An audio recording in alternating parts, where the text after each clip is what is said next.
Back in the 1960s, Toyota had experimented with a boutique type of store as they retailed their cars in Japan called the Toyota store. And their top-of-the-line car was the Toyota Crown, which featured an inline 6-cylinder engine, 2 liters, about 110 horsepower. It's a great engine, actually, for its day.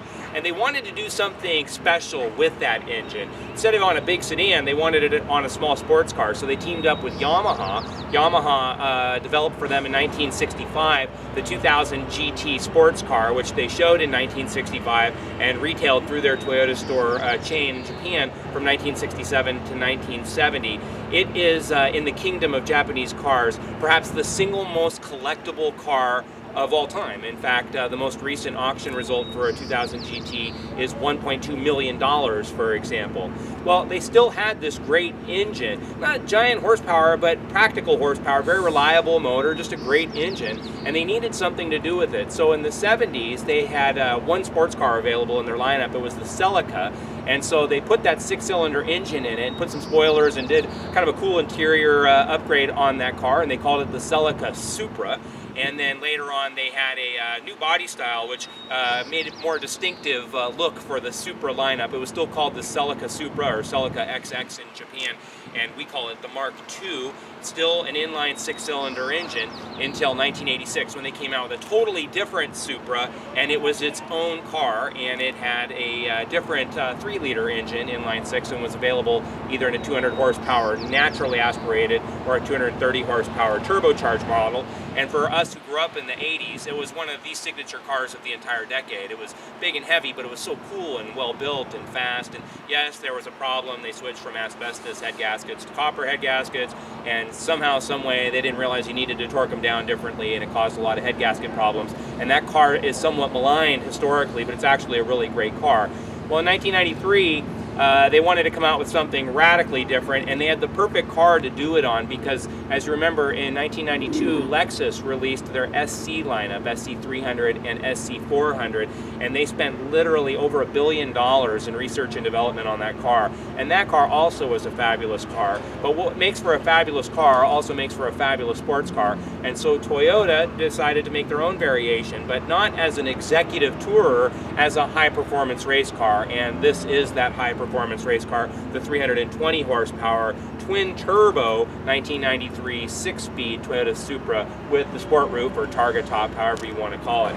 This is really one of the holy grail cars of the 1990s, and a very special car if you followed it over the past 10 years or so, as they have definitely appreciated and appreciated very quickly. I'm going to pop the hood on this particular car. We'll take a peek inside.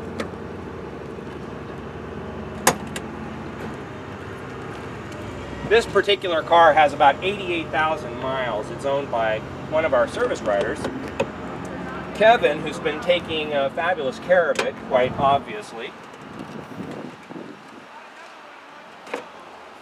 If you look, Toyota does a neat feature. It's hard to tell on cars that have timing belts if their timing belts have been replaced, but Toyota does you the favor of actually indicating where and when essentially the timing belt was done.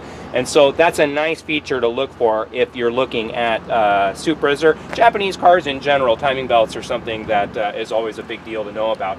The other thing, especially on an older car that you want to pay close attention to, are these VIN stickers that are on the fenders and on the hood as well. And they indicate originality. And so on the high-performance exotic, obviously you're going to want to go the extra mile to make sure what you're buying isn't somebody else's problem. This car is really pure and really pristine. I mean, you could look at a lot of Supra Turbos and they just don't normally look this nice, especially one that's used as a daily driver.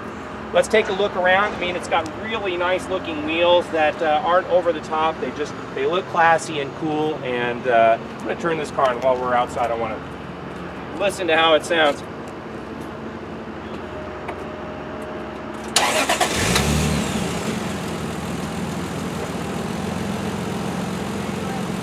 Now, although this is a twin turbo, for most of the time that you're driving it, it's actually a single turbo. It gets 315 pound-feet of torque, but 300 of that is available as low as 1800 RPM thanks to the first turbocharger, which does all the heavy lifting. And then at 3,500 RPM, the second turbocharger goes into what's called pre-boost mode and then comes online at 4,000 RPM to maintain acceleration, as opposed to turbochargers that are done in parallel, which tend to be very spiky. They have a lot of turbo lag at the low end, and then they're very spiky when they come on. This sequential setup is actually a Dynamite setup. This car in its day is, it just simply blows everything else away. I mean, this is a car that goes 0 to 60 in 1993 in 4.6 seconds. I mean, that's like totally unheard of for its time. And then the braking system, which is unique to the turbo model, has individual sensors that they're yaw sensors. They are calibrated to the dynamics of the situation. And so this is stuff we talk about now on high performance cars, but again in 1993, I mean, who was doing this? And so the 70 to 0, not 60 to 0, but the 70 to 0 braking speed on this, it can achieve 0 miles per hour from 70 miles per hour in 149 feet, which is totally extraordinary and simply blew everything else away. It was, in fact, in Car and Driver magazine, that record wasn't broken until 2004, and it was broken by the Carrera GT, for example. Let's take a look around. Now, they did a lot to try and, Toyota, to try and make everything light. They used like an aluminum hood. It's only a single exhaust outlet where everybody else was doing dual exhaust outlets. And so this car weighs 3,450 pounds stock, and then you add 40 pounds to that with the sport roof or target top, so 3,490 pounds, but it's impressively put together. 53-47 weight distribution. I mean, all the variables for a successful race car are here. It's very well built, it's very powerful, it has amazing brakes, everything is first class. And when you open and close stuff, it feels great. I mean, this is a 1993 car, and just the door handle assembly, it actuates so beautifully. The door opens and closes so easily. The seats, sure, I mean, you see a teeny tiny bit of discoloration just from originality, but this car is in fabulous condition. And again, a 1993 car, nobody makes cars this nice. I mean, this is something that Toyota as a brand should be extremely proud of to this day. Let's jump inside and take a look.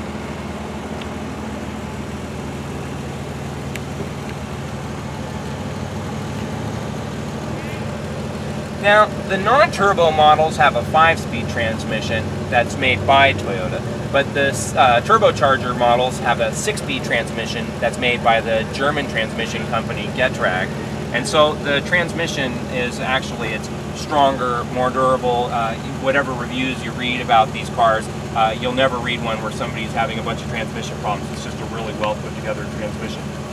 The layout on this car is dynamite. I complain all the time about how these modern cars try so hard to be over the top with buttons and dials and, you know, these centrally located actuation devices, and it's just ridiculous. This is what a high performance car, this is what every car should look like inside.